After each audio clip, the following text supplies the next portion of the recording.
Alright, so a couple of things. The reason I couldn't finish the video on the assembly before is because I had a couple of questions regarding the O-rings that came with the rebuild kit.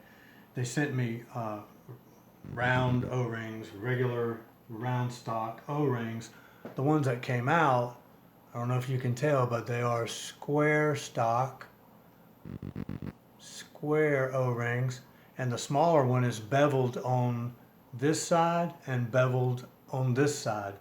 So that kind of concerned me because these round ones don't look anything like that. So I called a company that rebuilds classic car brakes. They told me, don't worry, you can use the round O-rings. He told me they sell the round O-rings in all their kits. They rebuild power brake assemblies and such, and they warranty everything. So anyway, but the problem I did have with these O-rings, this O-ring has an inside diameter of 1 1/16, I believe, and it's this surface right here is where the O-ring is going to come to rest, and that measures 1 1/4.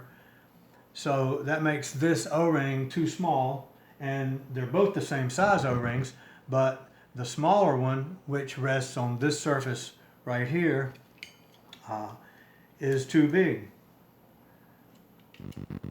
This surface is a tad under 1 1/16. So I needed inside diameter 1 1/16 and inside diameter 1 1/4.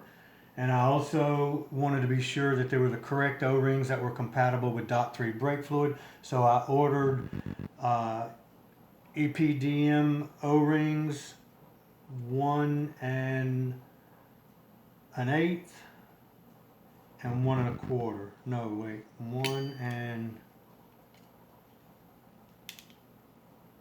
1/16 rather, and 1 1/4.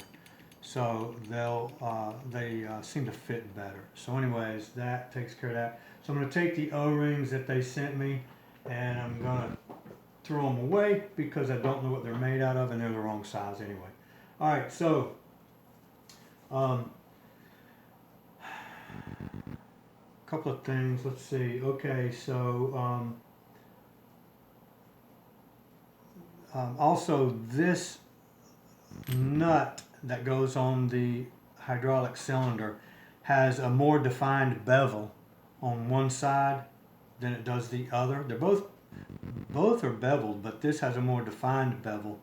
So that bevel needs to go towards the O-ring. So the nut goes on first,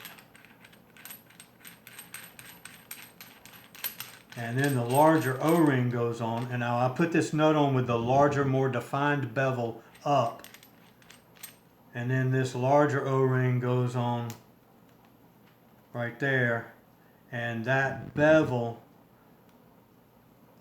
allows the O-ring a little bit of room to compress.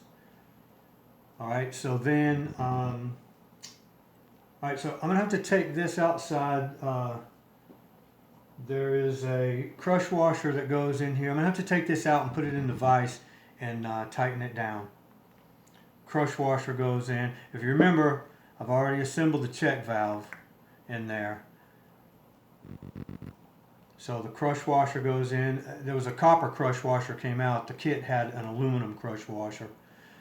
And let's see, these two machine surfaces are going to go towards the end plate. So the end cap goes on this end, So I'm going to go ahead and let me go outside and tighten this down. Alright, so I put the end cap in a vise, and I use the flat spots on the cylinder and a 1 5/16 inch open end wrench, and I sock that bad boy down as tight as I could get it. Alright, so now, alright, so that, I'm going to set that aside for a minute, and now I need to to install the piston, the hydraulic piston, which I have here soaking in some .3 brake fluid. And to do that, in the last video I assembled the vacuum piston with the new leather packing on it, cleaned up. I put the nut on, socked it down really tight, but I also staked it in 4 places. To stake it, I don't like staking things too severely because somebody someday may take this back apart, so I like to use this automatic center punch and just pop it a couple of times in 4 different places, just enough that the nut is touching the thread, so that I'm not really destroying anything. So next, if you recall, I put a new seal in. Incidentally, I've also put brake fluid in here. If you recall, there was a rubber cup that went inside, and I put it in dry. Well, I put some brake fluid in there. So now you put the got brake fluid leaking all over me. Alright,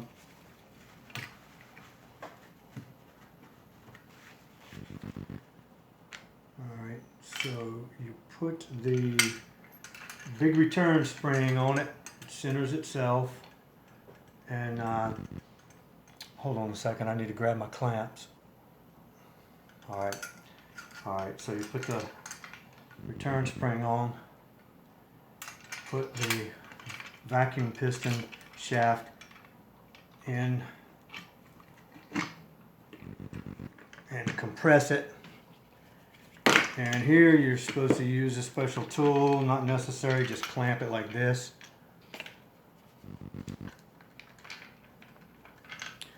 Be careful those clamps don't slip off, because the assembly will go flying. Alright, so that allows the vacuum shaft to protrude far enough so that you can put the piston on. And here's the pin. I didn't lose it. Alright, so the piston just goes on the shaft. It doesn't go in very far. You lift up on the spring with your fingernail, and you'll see the hole.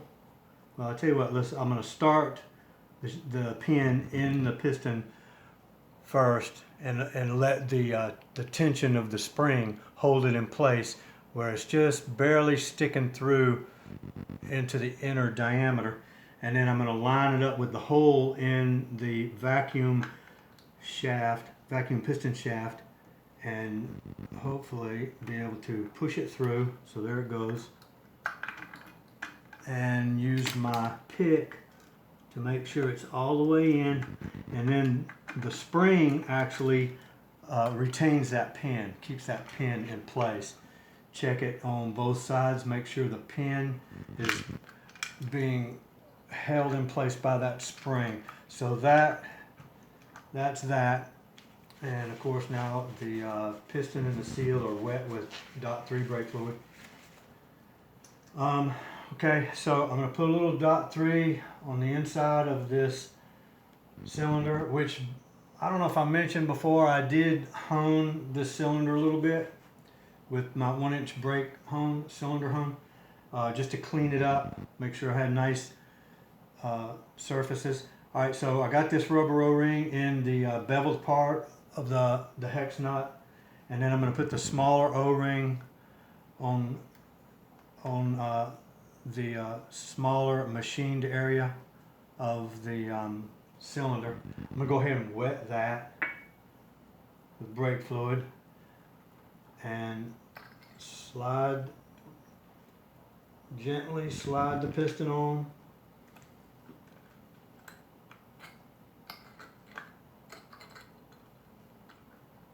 Or the cylinder onto the piston.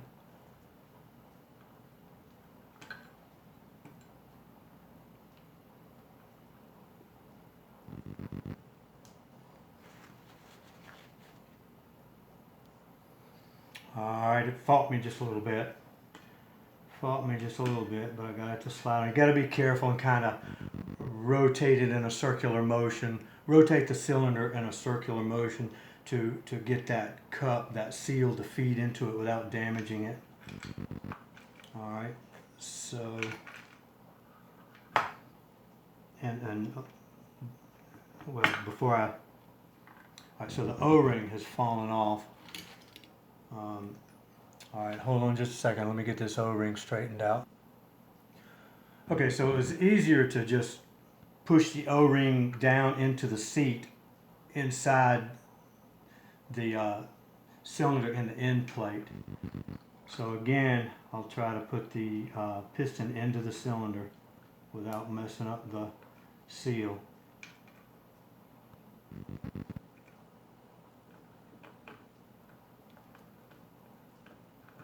All right.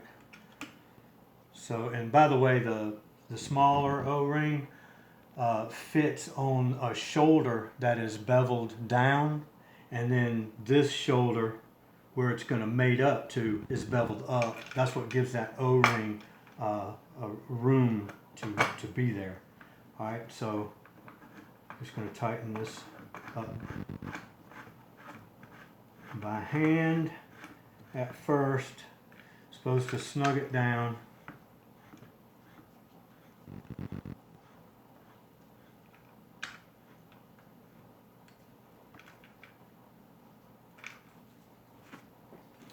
All right, let me check on something. All right, I had forgotten this bleeder valve is supposed to line up with this bleeder valve. So you snug it down. I'm gonna try to get one more turn out of it, and if I can't get one more turn, I'm gonna take this back out. I've got another O-ring. I'll replace it because no, I'm not gonna be able to get another turn. Nope. All right. So I'm going to line the bleeder valves up, and now you tighten this lock nut. So I'm going to go outside and use my vise and tighten this lock nut. All right, so I went outside, snug the cylinder down. I lined up the bleeder valves like it told me to do in the book. I felt like it needed to be tightened a little more, but I knew I could not get an entire rotation out of it. And I had already tightened this down tight on the cylinder. So I tightened it a little bit more, and then when I went to tighten up this nut, it rotated just a little bit more. So my bleeder valves don't line up now, and I don't know that that's a big deal. I'm not going to worry about it. I'd rather have this cylinder in here tight and this end cap on super tight. And so I can't think of a reason why it would matter, other than maybe they don't want the bleeder valve aiming towards the motor. I don't know. I have no idea. But anyway, it's going to stay like that. I'm more comfortable with this sock down super tight, knowing how hard it was to get it off the first time. Alright, the next thing to do is going to be to put the vacuum shell on, and the book says to saturate the cotton and the leather packing with brake fluid, but the assembly kit, the rebuild kit, they send me this assembly grease, and there's instructions to substitute the .3 brake fluid that you would normally wet this with this grease. So let me do that now. Okay, the book says to saturate the wick and the leather packing with Delco shock absorber fluid, not brake fluid. So that was a mistake. And this this grease that they gave me is extremely sticky. The consistency, it's like glue. I don't know. It's smeared the inside of the shell as well. Put it all over the leather, and it's extremely sticky. I had to use brake cleaner to get it off my hands. Alright, so now I'm going to put this rubber O-ring around the groove of the end plate, and I'm going to slide the vacuum shell onto the unit. Okay, so the rubber O-ring is in this groove, and that was a little difficult to do. And now you put the shell in place with the vacuum tube. It's supposed to line up with the vacuum control valve. So put it fairly close to pointing in that direction. Slide the piston in at an angle. And then once it's all the way in, straighten the shell up and push straight down. And then you got to make sure your hook bolts are out of the way while you do that. And then I'm going to temporarily, or not temporarily, but loosely try to tighten the hook bolts.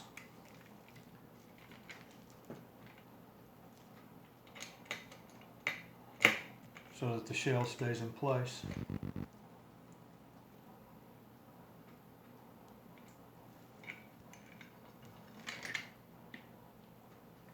Alright, let me grab a wrench. So I get all the hook bolts tightened up, and then I realized that my vacuum tube did not align with the vacuum control vacuum tube. So I temporarily put the cover to the vacuum control valve in place with just 2 screws, so I could rotate the shell until this vacuum tube lined up with this one. And of course they're connected with this rubber hose, and I'll go back and put clamps on this rubber hose later, but for now that's fine. And incidentally, I did get about 90% of the kink out of this tube from the inside. I took a ground drill bit, the end of the bit that goes into the chuck, and I ground it off like the shape of a round bullet. And I heated this up cherry red, and I used a hammer and drove it in from the inside of the vacuum shell, and it actually pushed most of this kink out. So I decided that was good enough, and I wasn't going to do anything further with it. These hook bolts are a pain in the butt because you need to hold on to them with a vice grip. Number one, to keep them from rotating when you're trying to suck the nut down, but also you need to pull it up and over the shoulder right here. If you don't, it'll tend to try to slide off and just barely catch it. And in fact, when you're done, it's kind of barely catching anyway. And it probably wouldn't hurt to do opposite hook bolts as far as your tightening sequence goes. I've got them pretty tight. I'm afraid to tighten them much tighter. I don't want to break the ear off of this aluminum housing. That would be a big problem. But that seems to be pretty tight. And I'm looking at this gap between the vacuum shell and the end plate, and I don't know, I thought I remembered it being a little tighter than that, but I don't know. I did have to take my pick and try to scratch some of that O-ring out because I had such a difficult time taking the shell off. So that's it for the hydraulic cylinder and the vacuum piston.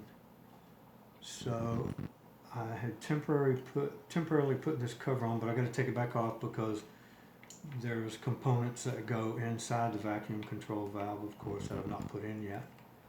So I'll do that now. I shouldn't have bothered pulling that tube up, but it slides fairly easy. So. that's, well, I thought it did. Okay, yeah, there it goes. All right.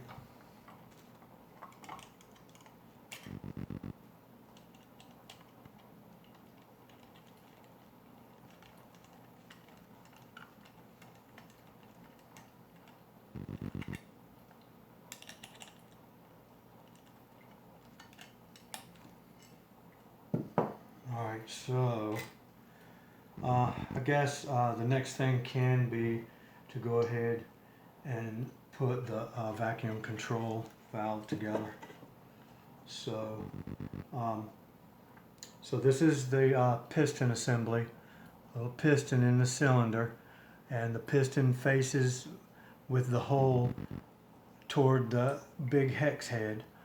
You got a new rubber O-ring that goes on there. I'll wet it with a little bit of brake fluid and drop that in place.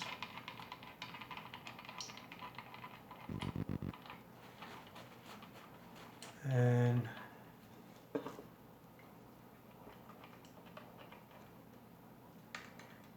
there's what that looks like. Let me go get my socket so I can tighten it down.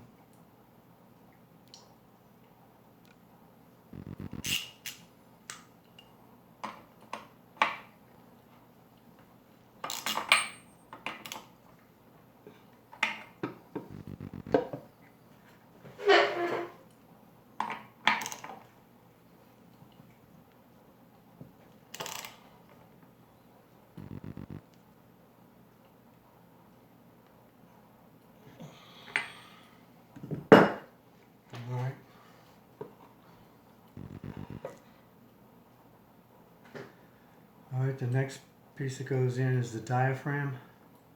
The diaphragm and the gasket are integral, one piece. And let's see, there's a flat spot on it. And I believe the flat spot goes up against the hydraulic cylinder right here. Let me check that real quick. Alright, I told you wrong. There is a gasket. There is a gasket, and the gasket goes on first. And this flat spot does go against the hydraulic cylinder. And then the diaphragm goes in, and the little push rod goes down in the hole that will seat against the piston that's in there. And let's see, this also has a flat spot as well that goes against the hydraulic cylinder. And I'll tell you, I don't have any gasket cement, and I'm not comfortable putting this together without gasket cement. So I am going to just put it on here temporarily, and tomorrow morning I'm going to go out and get some gasket cement, and then I'll fasten it permanently. But that's it as far as the assembly goes. That's all there is to it.